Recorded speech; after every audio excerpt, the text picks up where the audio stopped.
सीता और मोहनलाल के 4 बेटे और 4 बहुएं थी।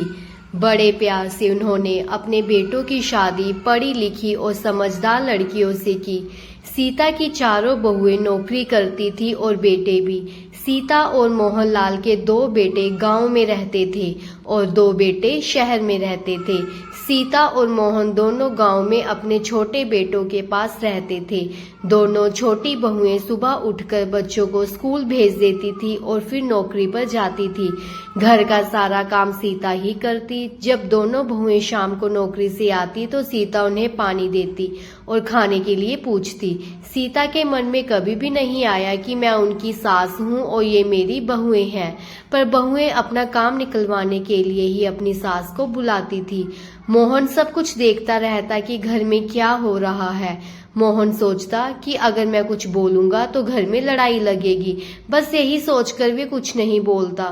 सीता रात को सारा रसोई का काम खत्म करके बिस्तर पर लेट जाती। एक दिन मोहनलाल ने सीता को कहा कि चल सीता, शहर चलते हैं, अपने बड़े बेटे और बहुओं से मिलकर आते हैं। कई दिन हो गए, उनका फोन भी नहीं आया। सीता कहती है कि ठीक है। मोहन अपने बेटे को कहता है कि हमारी दोनों की टिकट करवा दे, हम शहर जा रहे हैं। अगले दिन ही सीता और मोहन शहर के लिए रवाना हो जाते हैं। मोहन के दोनों बड़े बेटे एक ही घर में रहते थे। जब वे शहर अपने बेटों के घर गए तो उनकी दोनों बड़ी बहुएं अपने सास ससुर को देखकर खुश नहीं हुई। दोनों बहुएं अपने सास ससुर के पैर छूती हैं और सीता उन्हें गले लगाती है। तो सीता पूछती है कि क्या हुआ, तुम दोनों हमें यहाँ देखकर खुश नहीं हुई? तो वे आगे से कहती हैं कि नहीं माँ, ऐसी बात नहीं है, आपने बताया नहीं कि आप आ रहे हैं। तो मोहन कहता है कि हमें अपने घर आने के लिए भी बताना पड़ता है। तो दोनों बहुएं हंसने लग पड़ती हैं और शाम को जब दोनों बेटे घर आते हैं तो अपने माँ बाबूजी को सामने देखकर खुश हो जाते हैं और उनके गले मिलते हैं। बेटे कहते हैं कि आपको यहाँ देखकर हमें बहुत खुशी हुई। तो सीता कहती है कि तुम्हारी पत्नियां तो खुश नहीं हुई। वे आगे से कुछ नहीं बोलते और पूछते हैं कि गांव में सब कैसे हैं। तो सीता बोलती है कि सब ठीक है। सीता कहती है कि हम काफी थक गए हैं, आराम कर लेते हैं, रात भी हो गई है। दोनों बहुएं जब कमरे में चली जाती हैं तो वे अपने पति से पूछती हैं कि आपने बताया नहीं कि माँ बाबूजी आ रहे हैं। तो वे बोलते हैं हमें भी कहाँ पता था कि वो आएंगे। और आगे से बोलती हैं कि अब घर का काम कौन करेगा, हम दोनों तो जॉब पर चली जाती हैं। जैसे ही सुबह होती है दोनों बहुएं तैयार हो जाती हैं और सीता बोलती है कि बहू, नाश्ता नहीं बनाया क्या?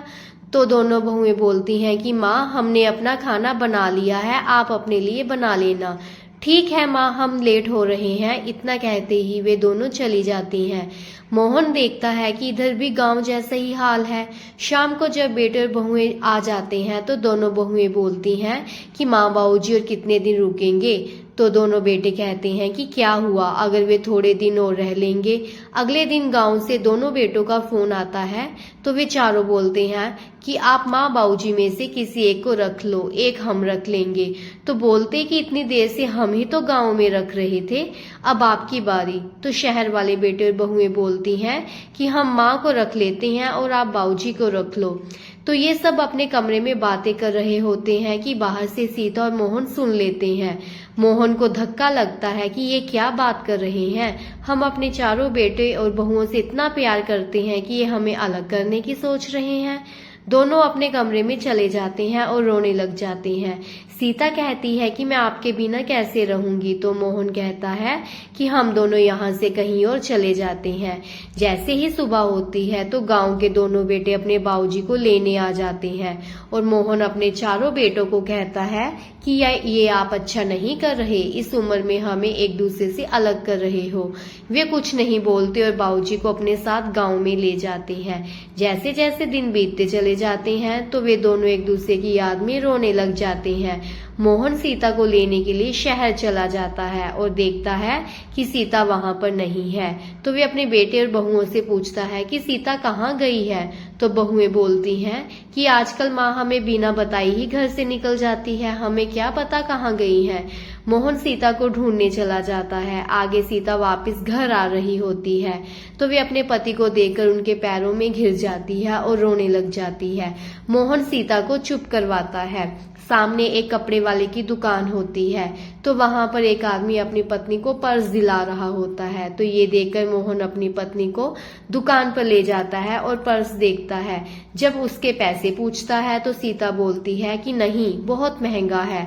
तो वे छोड़ देते हैं। तो दुकान वाला बोलता है कि अगर नहीं लेना था तो देखा क्यों, पता नहीं कहाँ कहाँ से आ जाते हैं। ये देखकर एक लड़का आता है और दुकान वाले को बोलता है कि आपकी हिम्मत कैसे हुई मेरे माँ पापा की बेइज्जती करने की।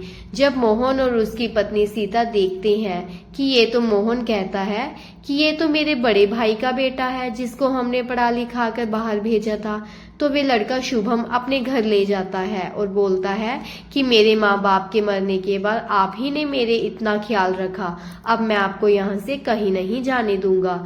तो मोहन और सीता शुभम के पास ही रहने लग पड़ते हैं।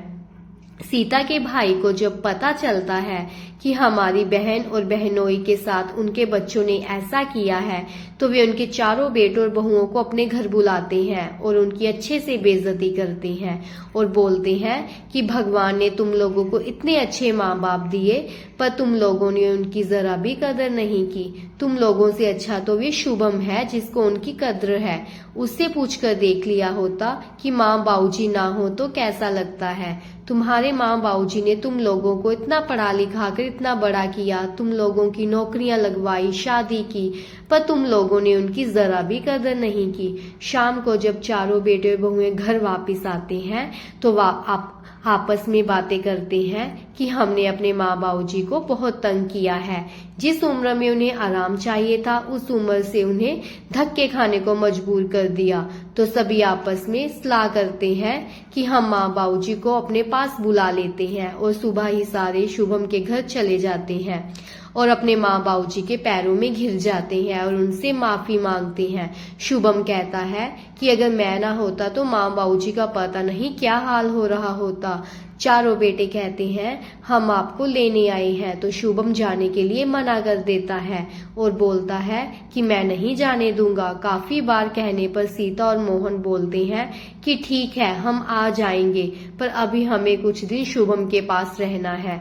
तो वे मान जाते हैं। चारों बेटे बोलते हैं ठीक है माँ बाबूजी, हमें आपका इंतजार रहेगा। सीता और मोहन अपने बेटे और बहुओं को गले लगा लेते हैं और बोलते हैं कि तुम सबको अपनी गलती का एहसास हो गया, हमारे लिए इतना ही काफी है। तो फ्रेंड्स, अगर आपको मेरी वीडियो अच्छी लगे तो प्लीज चैनल को लाइक, सब्सक्राइब, शेयर और कमेंट जरूर कीजिएगा। धन्यवाद।